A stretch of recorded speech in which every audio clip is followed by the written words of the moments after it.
Hi, I'm Steve Czar with GoLex.com, and we're here today going to be talking with all the coaches for the Lexington Baseball Association. They recently wrapped up their season.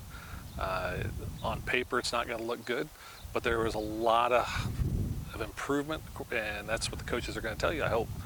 So we'll get into it. Well, it's the season. The 2022 season. It was really good. Unfortunately, we did not record a win, but we were significantly better at the end of the year than we were at the start of the year. The best part about the season, I guess in my opinion, was watching the kids come together. We had a good number of kids who'd not played baseball before, and really developed quickly. And some of our guys that that had a lot more experience really kind of took them under their wing. And I mean, it was a joy to be in the dugout pretty much the entire time, win or lose. I mean, they were keeping each other up constantly. We had a pretty good amount of kids that started way early into the season and put in a lot of work, and they really took ownership of their team, and they were really good about supporting each other and keeping each other up even in those hard times. And that was paramount for us, was building that team unity, and I think we definitely succeeded at that this year. Yeah, one of our big things early on, as Coach Bauer alluded to, was team responsibility. And when you're working with 13, 14, 15-year-old kids, they need to understand that they have to be able to take ownership of not only the game itself, but what they're doing on an individual basis to get here on time, to tell mom and dad, hey, we got to be here at this time, and we got to, I got to have all my stuff, I got to have this, I got to have that, and to get dressed on time, and to be ready to take the field. A lot of those nuances that we just accept as fans of the game are learned at a very young age, and so that was one of the things that we kind of hammered on clear back in December. Yep. To really get the boys going the right direction early on. The jump from Little League, even the top end of Little League, to coming and playing on Legion Field is massive. Not only from the physical aspect, the mound is now 60 feet 6 inches, 18 inches high. The bases are 90 feet. The cross diamond throws are almost twice as long as they were before. Heaven forbid the boys play where they see guys playing, every night in Major League Baseball. Those throws are outfield throws. They're the best outfield throws, the year before, and they're routine in what we do, at the next level. And so that's a big learning curve. And to get them to understand that it's okay if you don't make a perfect throw. It needs to be on line and and down, and that kind of, all those little nuances are definitely very, very real. But then there's the whole mental aspect of you step out here and you're on the Legion Field.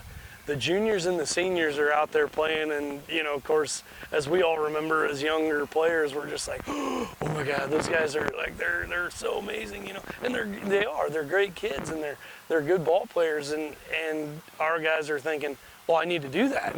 Like, no, in 6 years you can do that, but you're not going to do that today. So to kind of work those balances is kind of an interesting trait. I would say one of our biggest highlights on the field was probably our last 5-6 games. Yeah. The boys really started to turn a corner. We became very competitive in every game we were in. You could see teams we were going up against really reeling, kind of playing on their heels. We'd be up a couple runs, then we'd be down a couple runs, and we'd come back a little bit. Like I said earlier, unfortunately we didn't get one in the win column, but for us and for our guys, you wouldn't have known that at the end of the game. They were excited. They were in the game. They were in the moment.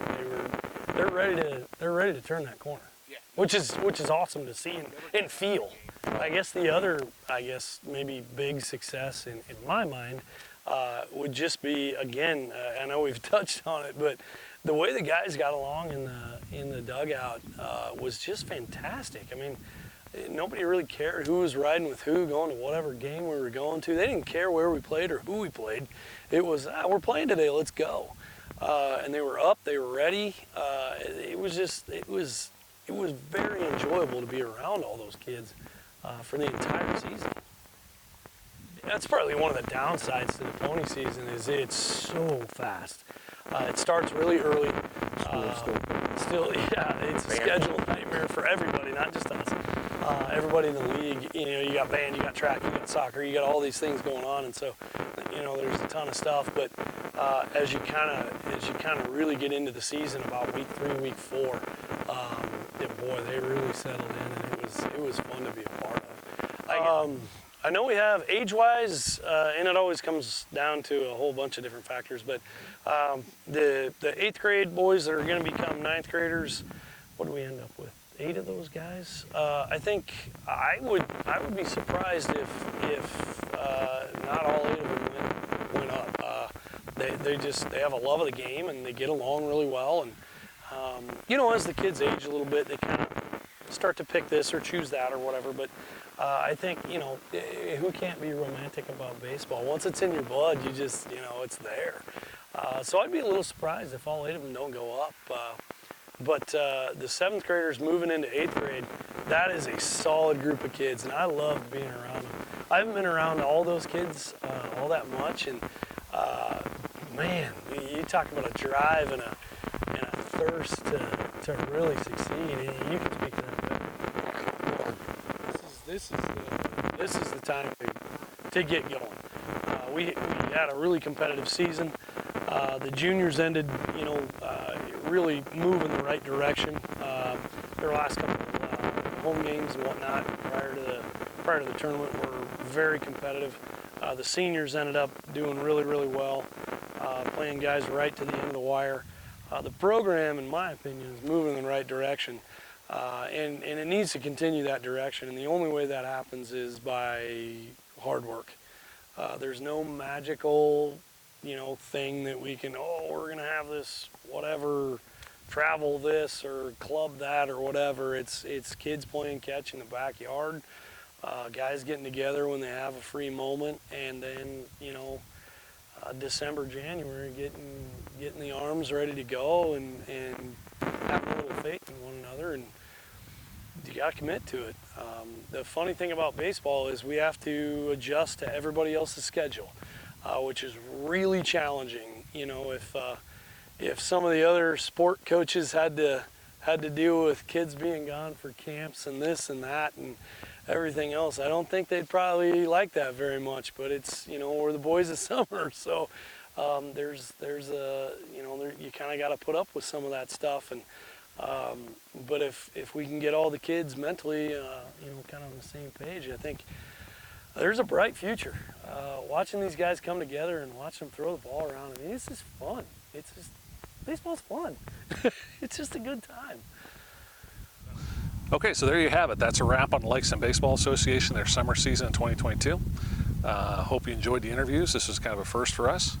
But these guys will be back at it in the hitting complexes and in the fielding house probably the week after Thanksgiving. If you want to get started with Lexington baseball, recommend getting a hold of Vince Leibert or Didi Gonzalez.